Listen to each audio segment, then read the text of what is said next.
Փաստերի ստուգմամբ զբաղվող մեդիայի կայքը բացահայտել է բազմաթիվ ֆեյսբուքյան էջեր, որոնք համակարգված կերպով հակաքարոզչություն են իրականացնում Հայաստանի իշխանության, մասնավորապես Նիկոլ Փաշինյանի և նրա ընտանիքի անդամների դեմ, և ստեղծում աջակցության իմիտացիա Սամվել Կարապետյանի օգտին։ Այս 17 էջերի հրապարակած տեսանյութերը տարածում են հարյուրավոր կեղծ օգտահաշիվներ, որոնցից մոտ 60-ին լրատվամիջոցի փաստերի ստուգման թիմը նույնականացրել է։ Մեկ օրում ստեղծված այս էջերը գրեթե միաժամանակ րոպեների տարբերությամբ հրապարակել են վարչապետի նախկին կնոջ Աննա Հակոբյանի լուսանկարներով տեսանյութ, որում պնդում է արվում, թե Հակոբյանը նախկինում կրում էր 5000 դրամ արժեքով ականջողեր, իսկ որպես վարչապետի կին նրա ականջողերի արժեքը հասել է 2.5 միլիոն դրամի։ Էջերի համակարգված երկրորդ արշավը տեղի ունեցել փետրվարի 19-ից 20-ին։ Վերջիններս տարածել են տեսանյութ Նիկոլ Փաշինյանի «Երկրի հակառակ կողմը» գրքի նկարով։ Ուղեկցվող տեքստում ակնարկ է հնչում, թե վարչապետը սեռական շեղումներ ունի։ Փետրվարի 23-ին տարածվեց էջերի հաջորդ տեսանյութ ահազանգ, այն կոչ էր անում չքվեարկել Փաշինյանի օգտին,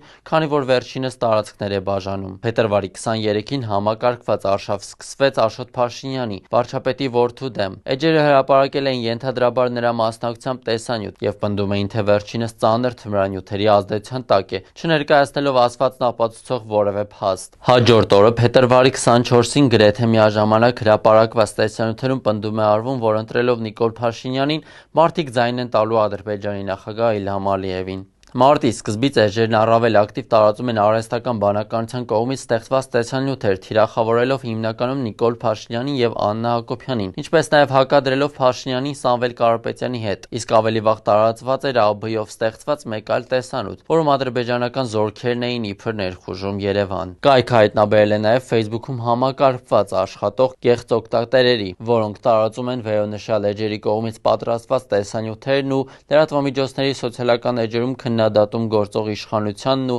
դրական բովանդակությամբ մեկնաբանություններ անում Սամվել Կարապետյանի և նրա ղեկավարած ուժի մասին։ Խումբը կազմված է ավելի քան 60 նույնականացված կեղծ օգտահաշվից։ Այս թիվը վերջնական չէ և չի բացառվում, որ այն շատ ավելի մեծ կլինի։ Նշված շուրջ 60 կեղծ օգտահաշիվների և 17 էջերի միջև կապը և համակարգվածությունը ապացուցվում է մի շարք ընդհանրություններով։ Օրինակ, քարոզչական էջերի Փաշինյանի սեռական շեղումների մասին տեսանյութը տարածել են ֆեյքերի այդ խմբի բոլոր անդամները։ Համացանցում կեղծ օգտահաշիվների լուսանկարների որոնման արդյունքում գտնվել են դրանց մեծ մասի իրական տերերը։ Արդյունքում պարզվեց, որ դրանք մեծամասամբ գողացված են ռուսական ծանոթությունների կայքերից կամ չափահասների համար նախատեսված 18+ հարթակներից։ Տեսանյութում կարող եք տեսնել կեղծ օգտահաշիվների լուսանկարների իրական տերերին։ Մեդիայեմը ի վերջո արձանագրել է, որ հանրային աջակցության իմիտացիա ստեղծելու նպատակով գործարկվել է ֆեյք էջերի և օգտահաշիվների բանակ, որն աշխատում է քաղաքական դաշտում հայտ ներկայացրած Սամվել Կարապետյանի և նրա թիմի օգտին